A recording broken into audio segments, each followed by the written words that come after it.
So generally, the top two concerns when it comes to increasing vertical jump are number one, age, and number two, equipment. So today in this video, I'll be covering my perfect timeline to a 40-inch vertical if I could start over. So I'll be taking the approach of if I was a little kid and I could start all over and I had complete control of everything in regards to my training and what I have access to, this is how I'd get a 40-inch vertical. Now, obviously, this is not the most practical thing. There's a lot of people in a lot of different situations, but just to give you an idea of what you may want to consider doing and how you might get the resources to do that. And then also that my goal is to become an athletic freak and have a 40-inch vertical. Now, it's important that you understand that I'm mentioning athletic freak and a 40-inch vertical because you don't want to be someone with a 40-inch vertical who cannot move well and cannot do other things well. It's not fast and things of that nature. So the athletic freak part is also something you need to pay attention to, and it'll play into why I do certain things at certain ages. So pay attention to that. It's also important that you take each age range here that I reference as a bracket. For example, if I opt to do something at age 12 in this video and you're 15 and you see that it fits your needs, go ahead and do that. You may not be as far along as you would like to, but this is the most optimal way that I would train myself to a 40-inch vertical. So it's very likely that at age 12 and 14, when I'm opting to do a certain thing and you're 16 and 17 and you haven't done it yet, that'll most likely be the case because we're not perfect. So the first thing that I'm gonna do from about the day I could walk to around age 10 or 12, in the case of some of you, is I'm gonna play as many sports as my heart desires. I'm gonna play tag, football, soccer, baseball, hockey, everything. And I'm gonna do that because this is gonna be my base for athleticism. It's gonna allow me to open up to new movement patterns. And this is the key for athleticism. These are years that you cannot get back as you grow older. So trying new things and being as diverse as possible is critical during these young years. Now, as we pick up these new skills from all these different sports, when we specify into vertical jump training, when we specify into basketball and what that sport requires, it'll be a lot easier for me to make that translation. Now, if you play a lot of sports, people who play football, soccer, baseball, basketball are all very athletic, but they're very athletic in different metrics, in different ways. So that means as some athletes are super athletic in some metrics, they're very poorly performed in other metrics. Now, the reason why I won't go ahead and strictly play basketball is because, for example, soccer players have better cardio and they're faster than a lot of basketball athletes.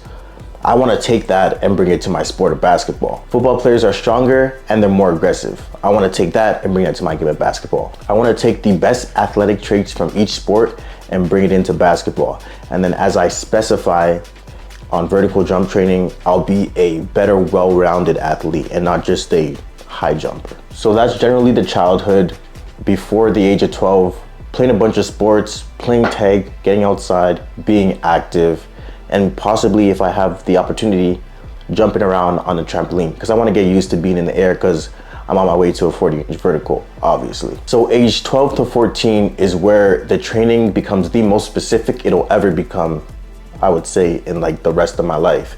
And that's because I will strictly be doing hills, sprints, and max effort jumps. Now, these are all directly related to speed, strength, power, and vertical jump. Now, the reason why I want to implement hills is because I can get resistance training in without adding weights to my body. The resistance being gravity. Now, the hills can be grass or pavement, but if you have sand dunes near you, that is the best way to get your hills in. They're less impact on the knees, the joints, and they better activate your toes and your feet, which can also further and get you a couple more inches on your vertical jump. If you're gonna be doing this long term, you wanna make sure that you're healthy and you can recover. But if all you have is pavement and grass, go ahead and use that. It'll still work for you. Just dial back when you feel pain, dial back on the impact, make sure you're recovering fully. Now, obviously, sprints is a direct correlation to speed, which will help with your 1 foot takeoff. You want to be able to take off of multiple plants, of course. And max effort jumps is the most specific jumping exercise you can do and what will help you develop your vertical jump the most. Besides just max effort jumps, I'll be practicing my different plants and techniques, left, right, left, just left leg, just right leg. Help me get a wide variety of jumping techniques in and that'll help me further develop my vertical jump. In addition to that, I will be doing low rim dunking, which is probably the best way to improve your dunking skill. This will allow me to learn the skill at a young age, and you'll notice that a lot of elite dunkers did low rim dunking when they were very, very young. Now at age 15 and 16, I would start working out. Now, I would start working out, but it would not be spinal loading exercises. There would be low resistance exercises, and I would make sure that I'm taking care of my body. Now, I don't know the most recent research on working out and stunting growth, but I wouldn't play around with it at this age of 15 and 16. Now, in actuality, I didn't play around with it, and I'm still only 5'9", but if I could do it again, I'd do the exact same thing. It's just not worth it to me because I feel like you can make up the training later on, but you can't make up the lost inches in height later on. So it's a trade-off, and you can do what you feel best, but me personally, if I was to start over, I would leave the heavy lifting till later on in my life. So I would start with things like push-ups, body weight squats, maybe even some dumbbell Bulgarian split squats, just because it's not spinal loading. I might even leave that off to the side till later on. But when it comes to low resistance training, I'd most likely go with something like a sled pull or sled push. This is something that will help develop speed, help develop resistance. You can load it heavier to work more on strength. You can load it lighter to work more on speed.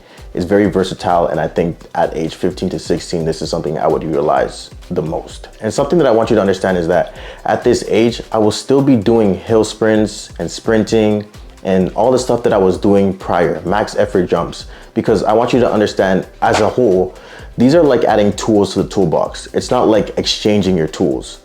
You can add new exercises as you get to certain ages, not you can exchange these exercises. So you just have more to your disposal, more ways to keep that variety in your workout to allow your body to adapt to new different things and improve your efficiency in jumping. Bottom line is that you'll always implement a little bit of everything, specifically max effort jumps, always. So at age 17 plus, more so age 17, 18, 19, this is where I believe you should be unlocking the holy grail of vertical jump training, which is heavy lifting and full programs. Now, some of you may still be growing, and I did reference the concern over height loss and stunted growth, but at this age, for me personally, if I'm short still at this time, I'm not going to assume that I'm going to grow much taller to begin with. I'm not saying it doesn't happen, because it definitely does. I'm just saying, for me, it would be time to jump on my training. So you can take that risk if you want to, or not. But at age 15, 16, I say the risk is not worth it. And at age 18 or so, I say the risk is worth it to me. So the most important thing is that at this age, you have to get access to a gym. A lot of people say, I don't have a gym. What do I do? What do I do? When you're like a young adult, you have to get access to a gym. You have to start building up that muscle. So my focus here is going to be heavy squatting, getting into the Olympic lifting for power, and then also doing upper body training just to make sure I'm lean, honestly, because I want to make sure my body composition is good so that I'm lean enough all around the board to maximize the muscle that I have on my body. So generally, this is where most of your gains will be unlocked. You're faster, you're stronger, you're older, you have a few years of training under your belt, and you know how to use your body to get the most out of your body. So from there, you just grind it out, and you continue to do that over and over until you make it or you don't. So for those of you who are wondering, or those of you who are young and confused, what do I do exactly?